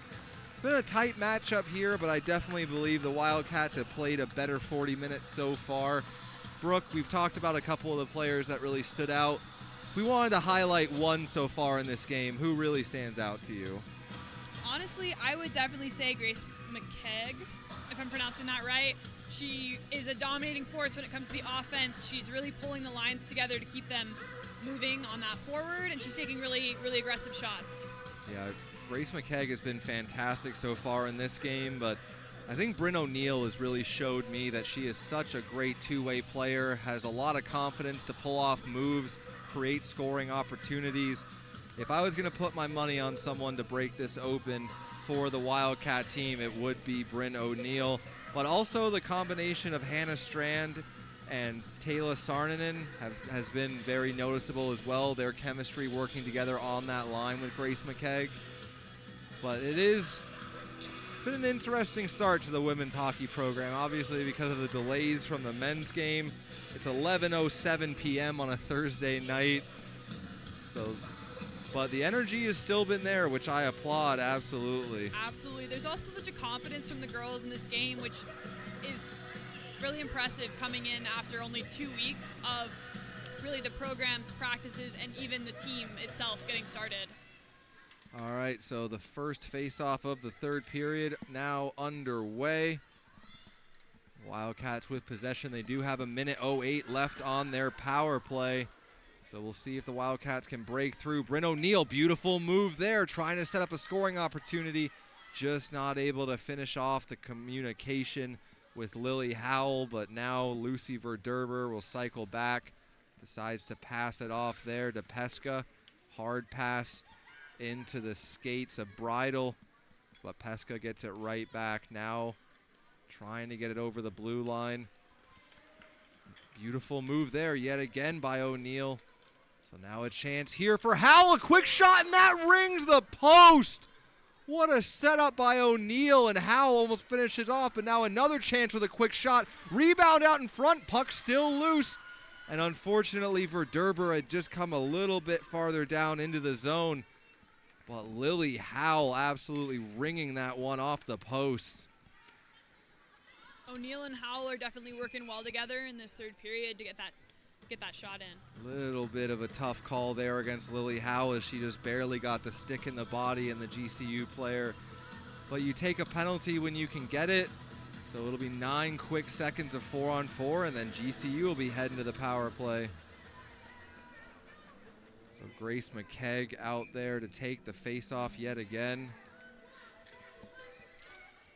McKegg wins it forward. That seems to be her kind of signature move, and it comes out to Hannah Strand. Hannah Strand does a good job backhanding that into the zone as the Wildcats are now on the penalty kill. Held in at the line there by Vilmont. Now GCU 2-on-2 back the other way. Good job by McKegg to ride that player off the boards, break up the play.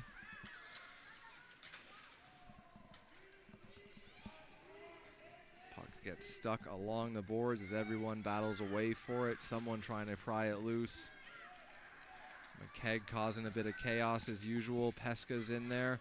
Flips that one hard off the boards. GCU gloves it down. Quick shot there and a good save by Sorley to settle things down on the penalty kill with 1:08 left to go on this GCU power play.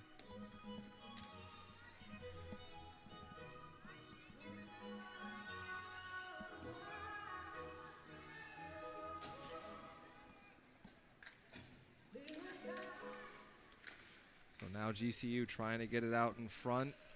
Misses the slot. Back behind the net, not able to connect. Wildcats looking to get it out, but they just can't find the outlet quite yet. Now a good shot there. Sorley fights that off as it was Natalie Saldi with a fantastic opportunity.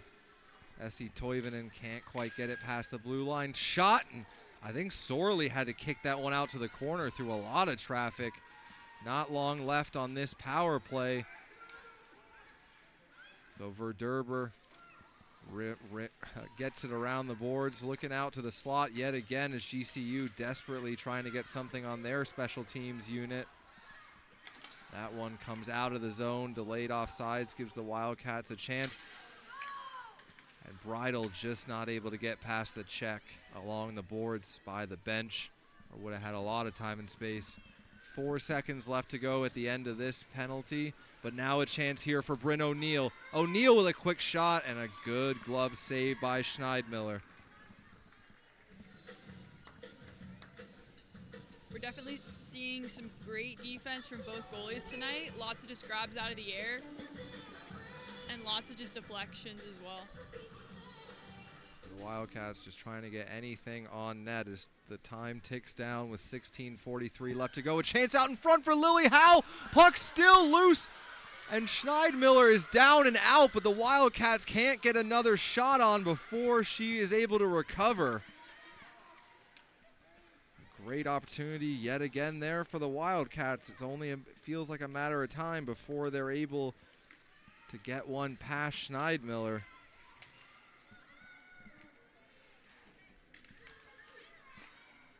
Wildcats trying to keep out the pressure after that great offensive flurry. Nice move there to cut middle, strong on the stick, but just too many GCU defenders in the way. Now along the boards. Huge hit there. I can't really understand how that's a penalty, to be completely honest. Yeah, that looked pretty clean, actually. I mean, it can't be interference because she had possession of the puck. So we'll have to see what the penalty call is, but I believe that was just a pretty fantastic defensive play there by number 13, Ellie Gilbert. Very confused as to how exactly that ends up being a penalty.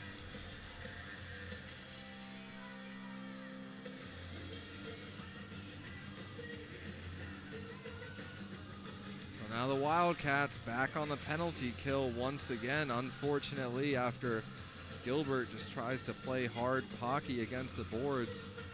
Once the PA announcer says what the penalty is, I mean, the only thing I could possibly think of is interference, but the puck was barely away from her for half a second. Yeah, interference feels like it could be the only option, but it didn't even look like interference. Yeah, interference, unfortunately, is the only option, but it also doesn't fit, so not going to be happy with either way this turns out. It is from the refs on this one. He's looking back at the replay. Yeah, GCU has possession of the puck when the hit is thrown, so very, very confused, but that is certainly not anything new. So now body checking was the official call from the refs. So I've never commentated a game in the ACHA for women's hockey, but the idea that body checking is a penalty when we've seen numerous good clean hits throughout this game. From both teams as well have done pretty clean body checks. It's interesting that that's a call. There's been hitting throughout the entirety of this game. I'm gonna have to absolutely look. So is that gonna be another penalty for body checking? This is going to have to be something we're going to have to learn. So looking at the chat, it says there's no hitting in women's hockey, but there's been hitting throughout this game that wasn't called before, so I don't know if the refs are deciding now to Maybe it's a third period only call. I have not. We're gonna look up the rules real quick, so give me 1 second.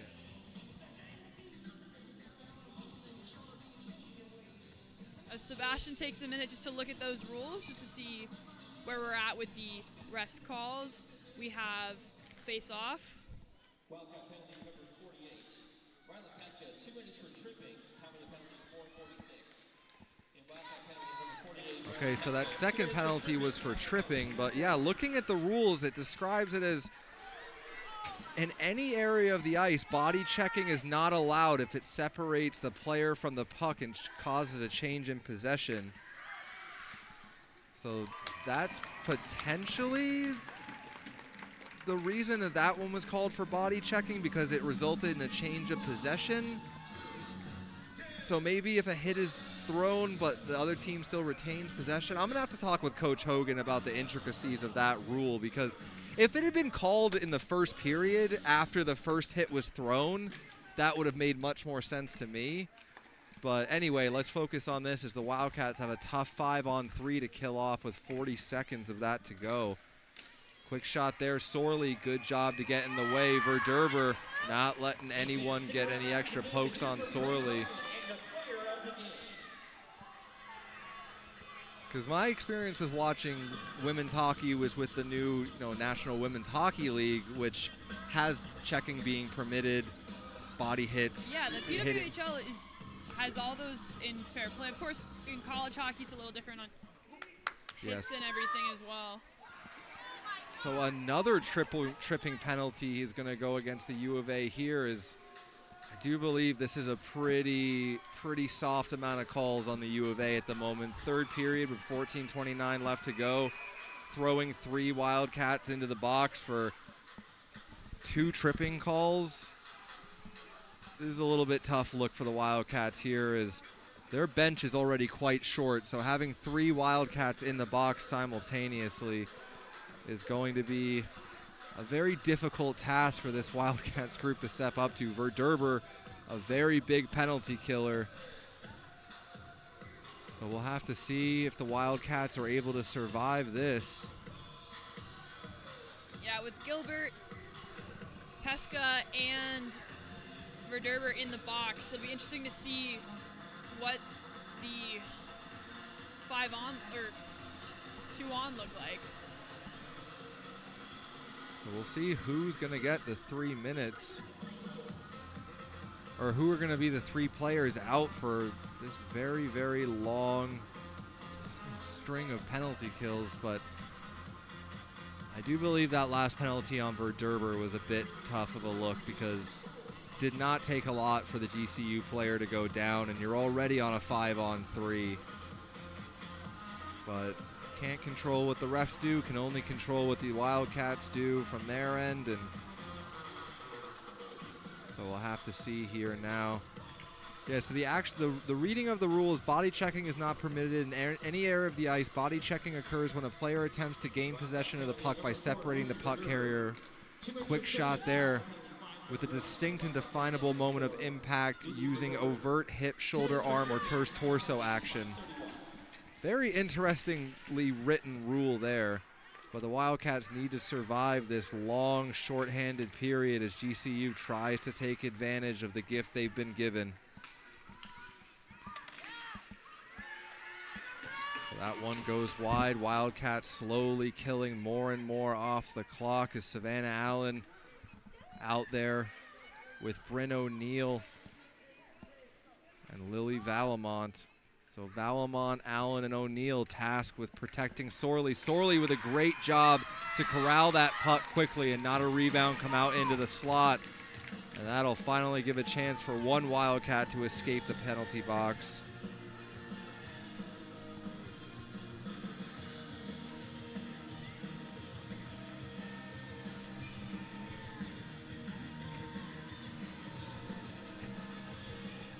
Gonna have to read the women's hockey manual. It's a very new experience for me in terms of looking at women's hockey, but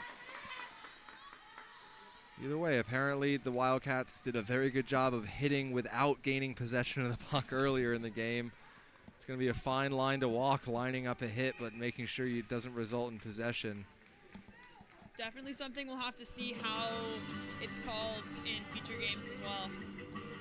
Yeah, it's definitely a very, very interesting change from calling hockey that I'm used to, and especially watching women's hockey.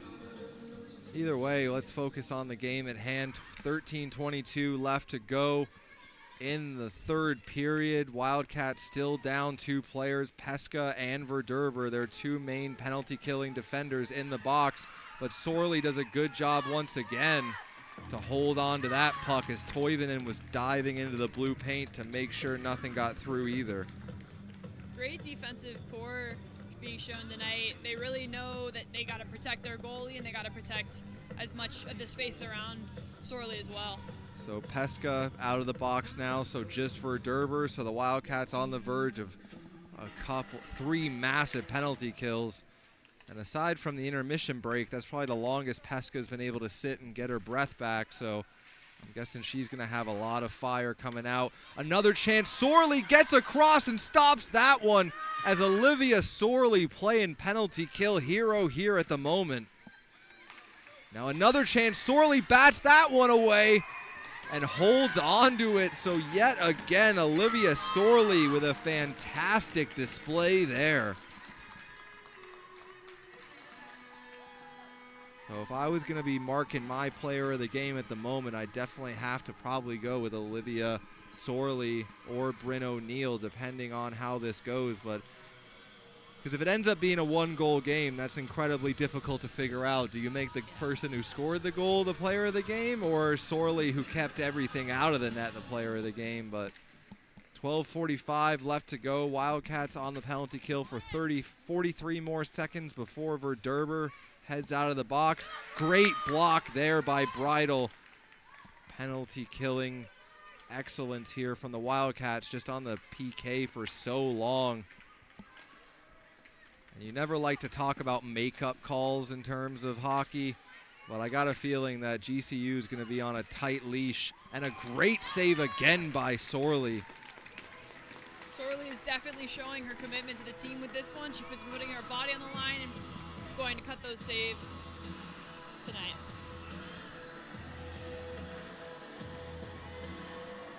So the Wildcats only 19 seconds away from finally being able to get back to 5-on-5 hockey, as they've done a great job protecting the house. And Sorley, a little bit of a dangerous play there as that puck rode up the stick, but good recovery. 6 seconds left to go before Verderber's out of the box, and that's going to be an icing. I mean, offsides, my apologies.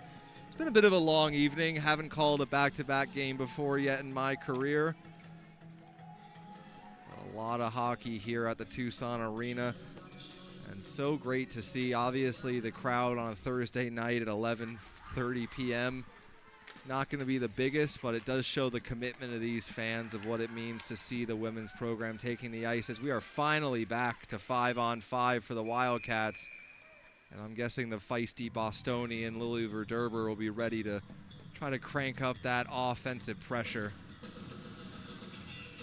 Absolutely, and with Grace McKeague back out on the ice, it'll be an interesting 5-on-5 with their offense line now.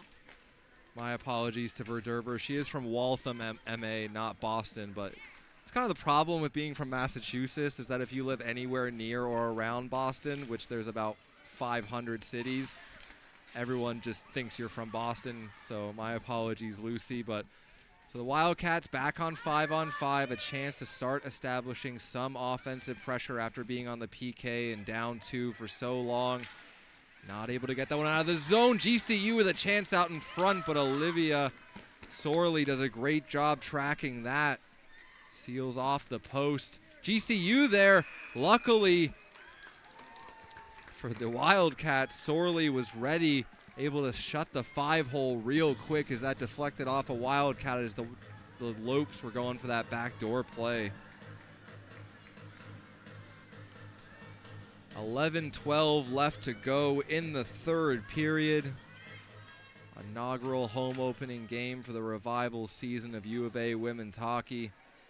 Check their Instagram for their home schedule. Would love to see the Tucson community support this team in person. Pexa does a good job getting down the boards.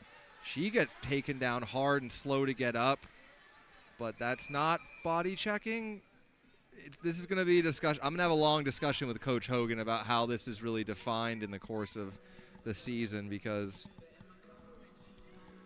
I mean, Pesca got absolutely drilled into the boards from behind, and there was no call on the play. So, especially with the interpretation of the rules, with the way it's written as well. For me, that's kind of just classic boarding, because Pesca just gets drilled in the numbers into the boards and having a lot of trouble getting up as Verderber, her partner, is in to help. now the trainer for U of A hockey. 10:53 left to go in the third period.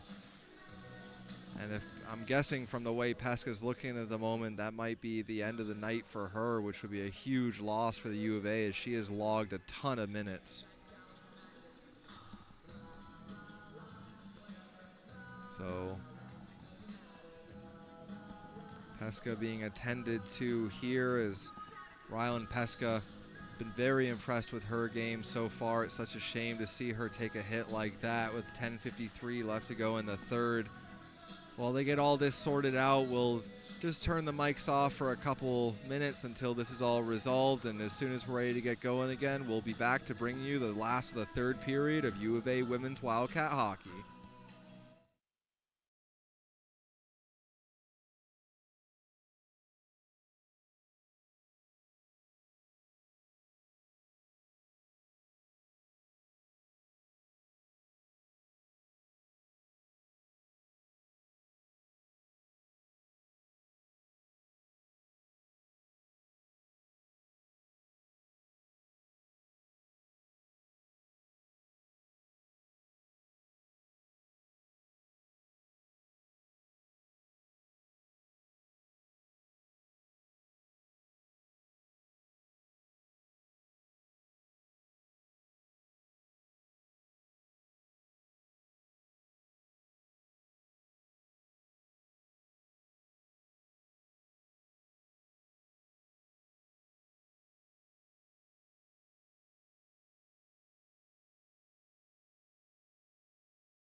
Wildcat fan, so definitely was hoping to see Pesca leave the ice on her own strength, but taking the walk down the tunnel to the locker room.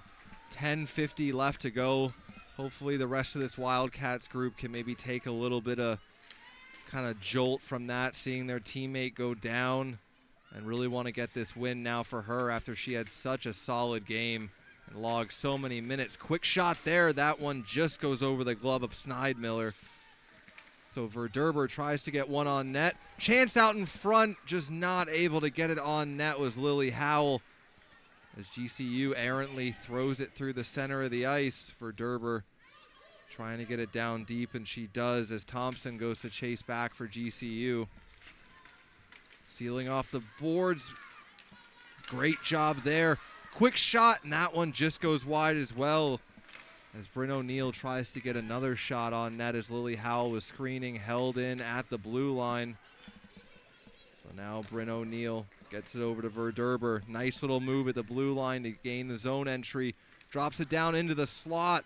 Bridle's just not able to get a shot away. Looking to the slot. Now Verderber couldn't quite settle that puck down, but the Wildcats getting some good flow. McKegg tries to find someone backdoor, just no one home. It'll be interesting to see who steps up and plays the minutes that Riley Pesca was eating for so long throughout this game. What a job by McKegg.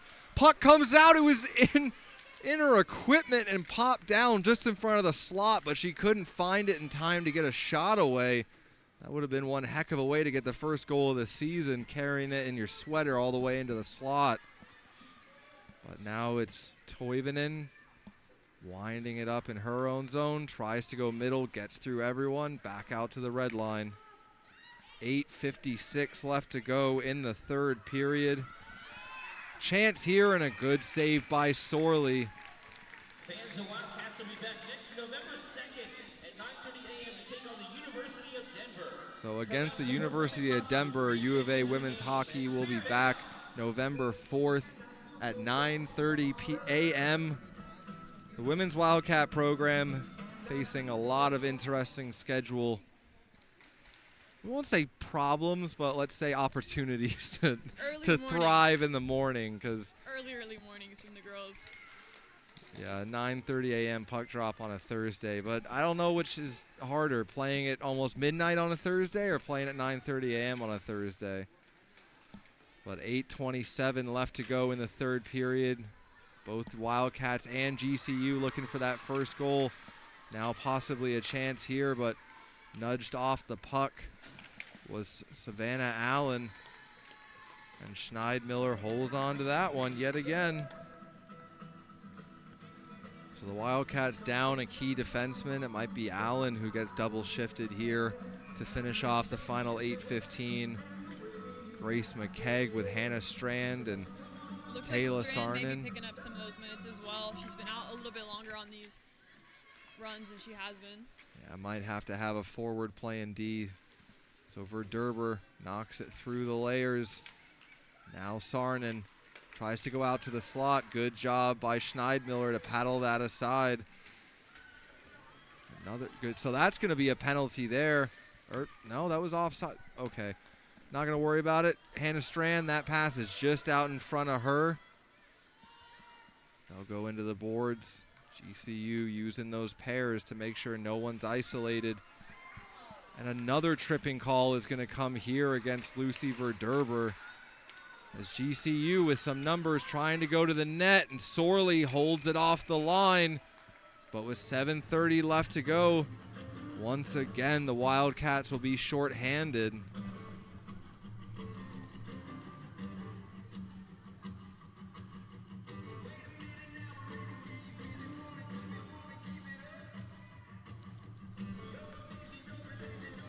So the Wildcats facing a lot of adversity in terms of people in the box during this game. Lucy Verderber takes another skate back.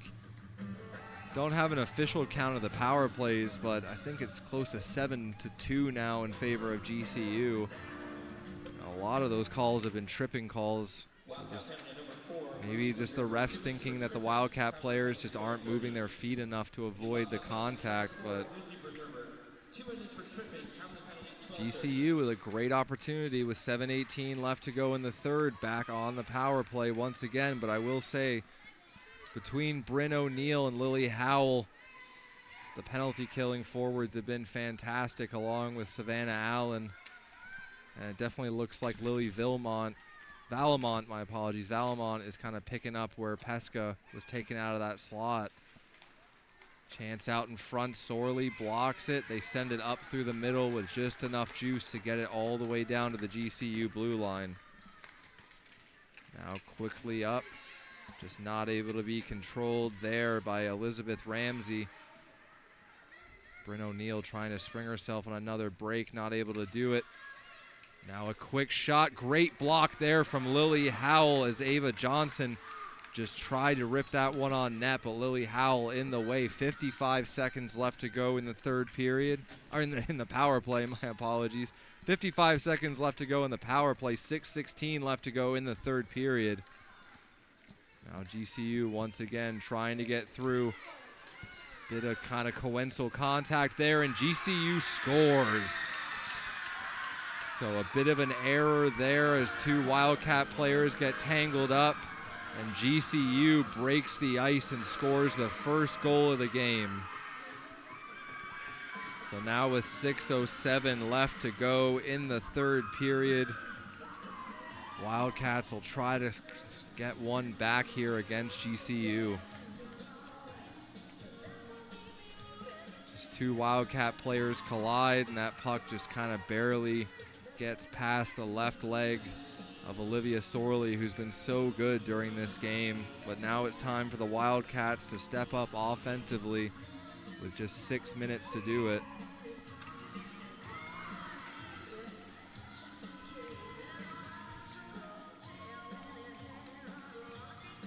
So in to take the face-off is McKegg.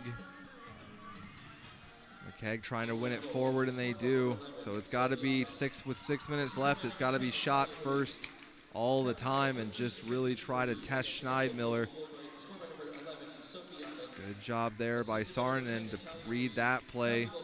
Just can't get past the double team of GCU. Grace McKegg picks it out of the traffic, goes back to the point. Now Savannah Allen takes a quick shot, and she scores!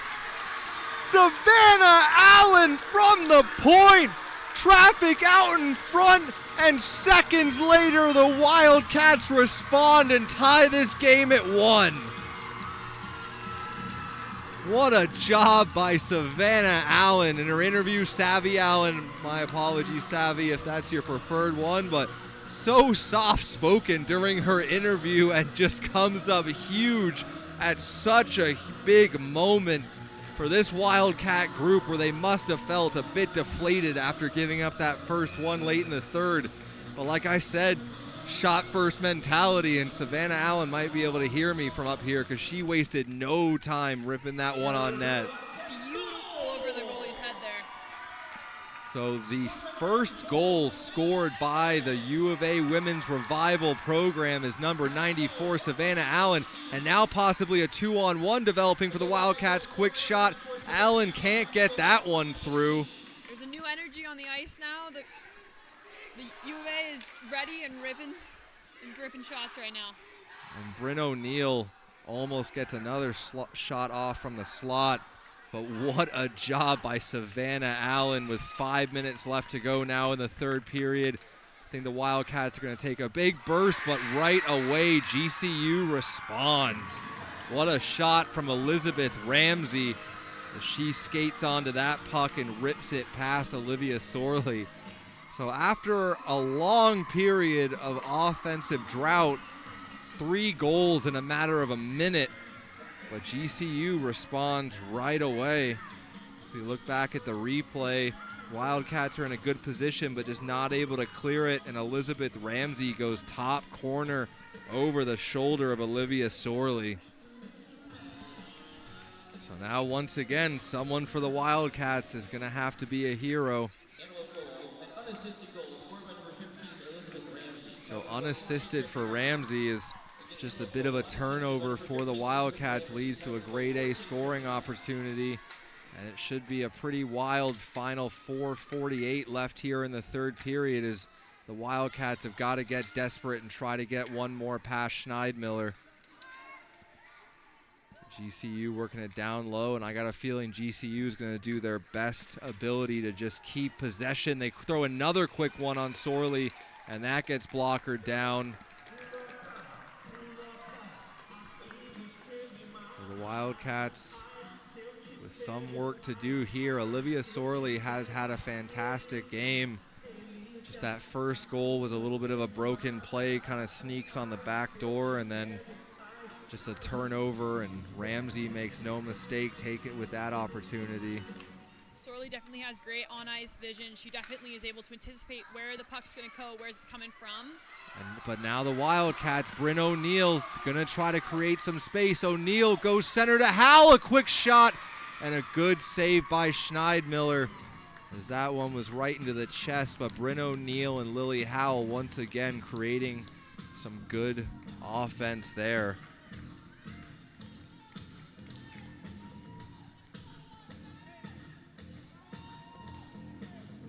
Still a little bit of time, 4:14 left if the Wildcats can get desperate here. Verderber at the point. Good job to hold it in so far. Can they continue that? Just comes out past the blue line. Verderber will pick it up and try to get into the zone. Verderber throws it around the back of the net. Now Wildcats trying to hold it in, and that's going to be a penalty there against GCU. Yeah, a bit of a shove on Allen there. Certainly way too much physical contact there, especially away from the puck. So without a doubt, that's going to be GCU going to the box. And now the Wildcats with the opportunity they so desperately needed. Going on the power play with 3:46 left to go in the game, down by 1. This is certainly do or die time here for this group.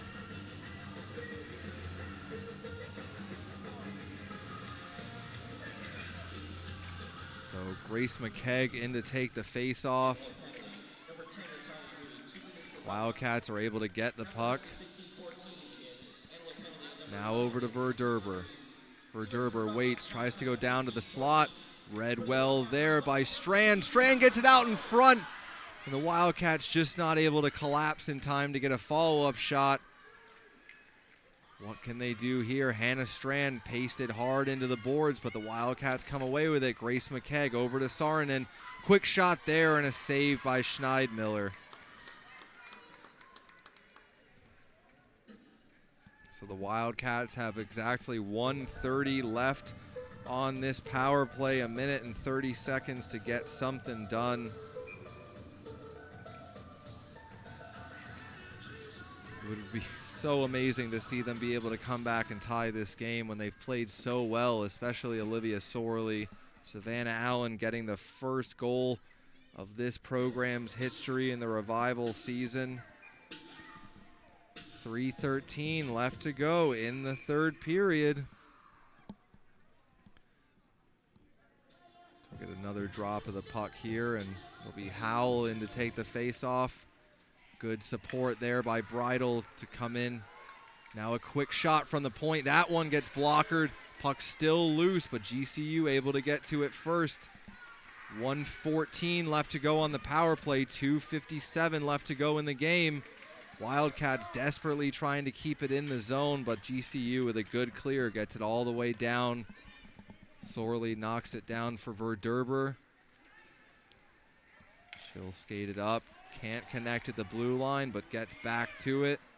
So now Verderber once again creating space all on her own. Now Lucy Verderber with a quick shot. Now another quick shot. They can't get much on it, but they're battling away and just cannot beat Schneidmiller. Great hold in at the blue line there. And Schneidmiller once again with a glove save. 2:22 left to go. GCU up 2-1. So 3 goals scored here in the third period. After Savvy Allen tied it up right away, was really hoping to see if the Wildcats could get a lead, but GCU responded very quickly and effectively. Great job there by Allen to hold it in, gets it across to Toivonen. Just can't handle it and gets stripped to the puck there. So now Savvy Allen in a one-on-one defensive battle. Gets the GCU player all the way to the far side of the boards. But they're trying to drive the net with 1:57 left to go. That one gets poked forward and goes all the way down the ice. A great hustle there by Hannah Strand to get to it first. Now Strand over to Saarinen. Saarinen waits, looking for a pass, gets it across, looking for a quick shot, and another glove save there by Schneidmiller, who has been fantastic for GCU in this game as the Wildcats have put 50 shots on goal and only been rewarded with one hitting the back of the twine.